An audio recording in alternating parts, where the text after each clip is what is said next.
Si ce soir tu souffres à cause d'une histoire qui t'a laissé le goût et les regrets de l'inachevé, si cette histoire tourne en boucle dans ta tête, alors pose-toi au calme et écoute ce petit murmure. Tu connais sûrement cette sensation étrange de croire que tu as tourné la page et pourtant de ressentir un petit pincement au cœur à chaque fois que tu te réveilles en pensant à cette personne, que tu t'arrêtes sur une chanson ou que tu retrouves un message oublié, qui font remonter les souvenirs, les mots non dits et tous les possibles que tu t'es imaginés. Tu sais que tu dois passer à autre chose et pourtant tu n'y arrives pas. Et le pire, c'est que souvent, les autres vont te parler de dépendance affective. Comme si ça ne suffisait pas. Tu vas te sentir encore plus coupable et te retrouver encore plus seul dans ce tourbillon jusqu'à finir par douter de toi et de la légitimité de ta douleur. Mais tu sais quoi ? Ce qui pose vraiment problème dans ton histoire, ce n'est pas la rupture en elle-même, mais plutôt son caractère inachevé. Parce que ton cerveau, lui, a un besoin vital de comprendre cette histoire, d'avoir une fin claire avec des explications pour pouvoir clôturer le dossier. En psychologie, on appelle ça l'effet Zeigarnik, qui explique que les histoires incomplètes restent actives dans notre esprit, tout simplement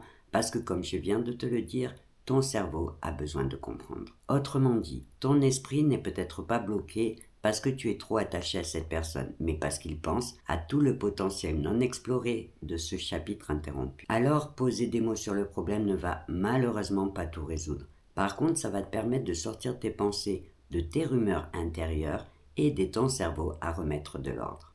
Comprendre et accepter que c'est juste normal ne va pas consoler d'un seul coup, mais ça déculpabilise et permet de mettre en place des petites actions pour aider à calmer son esprit. Par exemple, en remplissant ta vie de projets qui te nourrissent. Pas pour fuir, mais pour te prouver à toi-même que cette histoire inachevée ne définit pas ta valeur. Plus tu occupes ton cerveau avec des expériences qui te font du bien, et plus tu l'éloignes de la rumination. Après, il ne s'agit pas forcément de chercher à tirer un trait sur cette histoire, parce qu'il peut y avoir des tas de raisons qui expliquent ou justifient cette fin, comme par exemple un mauvais timing ou des raisons extérieures. Mais l'essentiel est de comprendre qu'il ne faut pas s'enfermer dans l'attente improbable d'un retour. Tu peux choisir d'attendre une personne pour qui tu as des sentiments, mais sans t'enfermer dans une tristesse et une peine permanente. Parce que oui, tu as le droit de continuer d'espérer que ce soit cette personne si tu y tiens, mais tu as aussi le devoir de prendre soin de toi. Et maintenant, ferme les yeux, détends-toi et écoute ce petit murmure qui te rappelle que tu ne pourras pas calmer ton esprit par la force, mais seulement par la douceur, la compréhension et l'acceptation.